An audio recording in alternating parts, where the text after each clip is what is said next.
자, 출구 전략에 대해서 보겠습니다. 이 출구 전략은 원래 군사 용어입니다. 그죠? 자, 우리 적에 맞서서 싸우다가 이제 퇴각을 할 때 인명과 장비 피해를 최소화하면서 철수하는 전략을 자, 출구 전략이라고 합니다. 그럼 이 출구 전략이 경제 용어로도 쓰이게 되는데요. 이 경제 용어에서의 출구 전략은 뭐냐면, 자, 지금 경기가 아주 침체인 경우입니다. 자, 우리 경기가 침체일 때는 경기를 회복시킬 필요가 있겠죠. 그러면 경기 침체에서 경기를 회복시키는 방법, 이게 뭘까요? 이것은 뭐냐면 재정 지출을 늘리고, 그리고 또 있어요. 또 유동성 공급을 늘립니다. 자, 말이 좀 어려운데 유동성 공급을 늘린다는 말은 통화량을 늘리게 됩니다. 자, 그러면 잘 보세요. 재정 지출을 늘리고 통화량을 늘리게 되면 필연적으로 뭐가 발생하죠? 물가 상승, 물가가 오르게 됩니다. 그러니까 이 물가가 오른다, 다른 말로 하면 인플레이션이 초래될 우려가 있죠. 그래서 이 인플레이션을 억제하는 것을 출구 전략이라고 해요.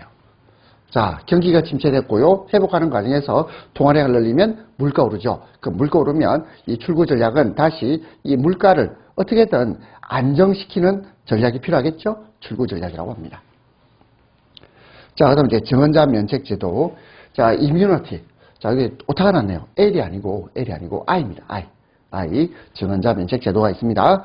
그래서 자, 이 범행을 증언하면 증언 내용에 자신의 전문 범죄 사실이 포함되어 있더라도 죄를 묻지 않는 것이 증언자 면책 제도입니다. 자, 그다음에 이제 크라우드 소싱. 자, 대중을 뜻하는 크라우드하고, 자, 그다음에 이제 이게 오타 났네요. 오브가 아니고 외부죠. 외부 자원 활용을 뜻하는 아웃소싱의 합성어가 되겠습니다. 자, 그래서 기업이 인터넷 포털 사이트에 질문을 올리고 이에 대한 네티즌의 답변 중에서 마음에 드는 것을 채택하고 이에 대해서 비용을 지불하는 형태가 되겠습니다. 자, 그 다음에 리니언시. 자, 리니언시는 자진해서 신고했을 때 감면하는 제도인데요. 자, 이것은 무엇을 깨뜨리는 거죠? 담합을 근절하는 제도예요. 담합을 근절. 뿌리 뽑는다 이 말이에요. 그래서 이것을 자진신고자 감면제도라고 하는데, 자, 이것은 담합 사실을 처음 신고한 업체에게는 과징금을 면제시켜 주는 겁니다. 자, 그 다음 이제 스윙 트레이더. 자, 선물 시장에서 2, 3일 간격으로 매매 포지션을 바꾸는 투자자를 자, 스윙 트레이더라 합니다. 자, 그 다음에 코그니사이즈 볼까요? 자, 인식 기능이라는 코그니션하고 운동, 엑서사이즈의 합성어가 되겠습니다. 그래서 자, 노인들이 운동도 하고 또 치매를 예방하기 위한 두뇌 활동도 함께 하는 것. 자, 코그니사이즈가 되겠습니다. 자, 그다음에 테드 컨퍼런스. 자, 이게 뭐냐면 우리 유튜브를 보면 TED를 쳐보세요. 그러면 이 강연을 볼 수 있어요. 세계 주요 지식인들이 다양한 주제에 대해서 토론하고 교감하는 강연회를 테드 컨퍼런스라고 합니다. 자, 그다음 이제 모기지로. 자, 모기지로는 부동산을 담보로 주택저당증권을 발행하고 장기저리로 주택자금을 대출해주는 제도가 모기지론이 되겠습니다. 그 다음 이제 오버뱅크. 자, 오버뱅크는 한 국가의 경제 금융시장 규모나 경제활동 인구에 비해서 은행수가 너무 많아요. 은행수가 과포화 현상이 일어날 때 은행의 수익성이 약화됩니다. 이것을 오버뱅크라고 합니다. 자, 그 다음 이제 내셔널 트러스트. 자, 내셔널 트러스트는 시민들의 자발적인 모금이나 기부, 증여를 통해서 보존 가치가 있는 자연자원과 문화자산을 확보해서 시민이 주도해서 관리하는 환경운동을 내셔널 트러스트 운동. 자, 이걸 줄여서 NT라고 하죠. NT운동. NT라고 합니다. 자, 우리 최근에 우리 민주당이었는데 지금 탈당했죠. 손혜원. 자, 손혜원이라는 이제 국회의원이, 자, 손혜원 의원이 목포에다가 투자를 하게 됩니다. 투자를 하는데 이 목포에 있는 문화재 거리를 투자를 하게 되는데 이게 과연 NT운동인지 아니면 부동산 투기인지에 대해서 지금 논란이 있습니다. 나중에 인터넷을 통해서 한번 확인해 보세요. 자, 손혜원 의원이 자, 자기는 엔티운동을 벌였다고 하는데 그렇지 않다라는 반론도 만만치 않습니다. 자, 그 다음 이제 미스터리 쇼핑. 자, 감독 직원이 일반 고객으로 가장한 채 매장에 방문합니다. 그래서 직원의 서비스 수준이나 또는 개선점을 평가하기 위한 제도를 미스터리 쇼핑이라고 하고, 이 평가하는 사람을 미스터리 쇼퍼라고 합니다. 자, 그 다음 이제 배드뱅크. 자, 배드뱅크는 자, 금융기관의 부실 채권이나 자산을 사들여서 처리하는 은행.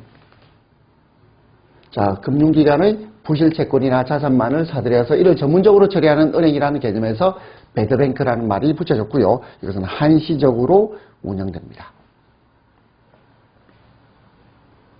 그러면 이 배드뱅크가 있으면 굿뱅크도 있겠죠. 그렇죠? 그러면 금융기관의 부실 채권이나 자산을 사들여서 처리하면 그러면 기존의 은행은 뭐가 됩니까? 굿뱅크로 바뀌게 됩니다. 그 다음에 유니버셜 뱅킹입니다. 자, 금융권 간의 업무 영역에 대한 벽이 없는 금융제도를 유니버셜 뱅킹이라고 한다. 그래서 은행이 보험 업무와 유가증권 매매 등의 증권 업무를 함께 하는 것을 유니버셜 뱅킹이라고 합니다.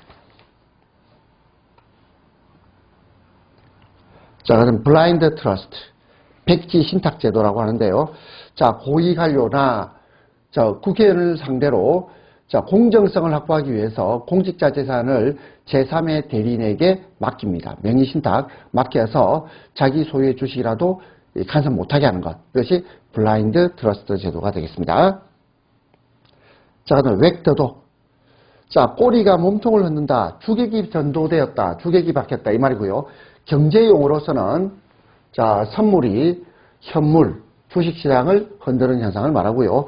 자, 정치에서는 이 정치가가 자신의 여러 가지 어떤 부정행위를 숨기기 위해서 다른 어떤 사건을 터뜨리는 것. 이걸 웩더독이라고 합니다. 자, 그 다음에 또, 여러분이 아마 잡지에 보면, 우리 여성 잡지, 특히 여성 잡지가 그런데요. 여성 잡지 사면 화장품 주는 거 있죠. 근데 그 부록이, 여성 잡지의 부록이 이 잡지 가격보다 더 비싼 경우. 이게 웩더독입니다. 자, 그러면 신빈곤층. 2007년 자, 금융위기로 어려움을 겪는 계층을 신빈곤층이라고 합니다.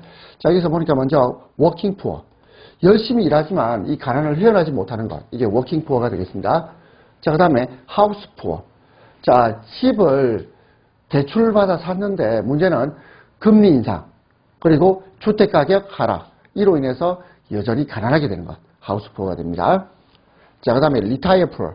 이건 퇴직 후에 빈곤층으로 전락하는 계층을 말하고요. 자, 렌트푸어는 자, 전세값이 계속 오르니까 아무리 저축을 해본들 전세 자금을 마련하는 것도 힘든 사람들을 렌트푸어라고 합니다. 자, 그다음 PSI. 자, 대량 살상 무기 확산 방지 구상입니다. 그래서 대량 살상 무기와 제조 기술의 국가 간의 이전 운반을 막기 위해서 발족한 국제 협력 제고. 그러면 이 대량 살상 무기를 실은 배나 항공기 이런 것들에 대해서는요, 강제로 검문 검색을 할 수가 있게 됩니다. 그 다음에 국민검사 청구. 금융회사의 위법 부당한 업무 처리로 인해서 피해를 입었거나 피해를 입을 우려가 있는 경우 그때 권리구제를 청구할 수 있는 제도입니다. 우리 청구인은 19세 이상으로 당사자가 200인 이상, 19세이면 미성년자라면 법정 대리인의 동의를 받아야 됩니다. 자, 그 다음에 GRDP와 GDP. 자, 먼저 GDP부터 볼까요? GDP는 국내 총생산을 말합니다. 국내에서 만들어지는 총생산물의 가치를 나타낸 거죠. 국내 총생산. 근데 여기서 R은 뭘까? R. 여기서 R은 지역이죠. 지역. 뭐라고 되어 있냐? 리저널 되어 있죠. 지역입니다. 그러면 GRDP의 합계가 GDP하고 똑같지는 않거든요. 왜 그러냐면 GRDP는 통계청에서 작성하고 GDP는 한국은행이 작성하기 때문에 작성 주체가 다르기 때문에 이것은 금액이 일치하지는 않습니다. 하지만 GRDP는 각 시도별로 GDP를 계산한 것이다.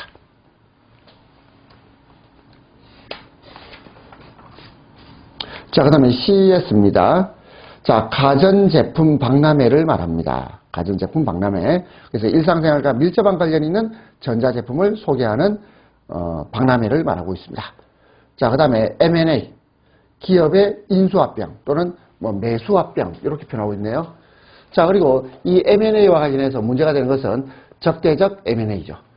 그래서 상대방 기업의 반대를 무릅쓰고 인수합병을 추진하는 것을 적대적 M&A라고 합니다.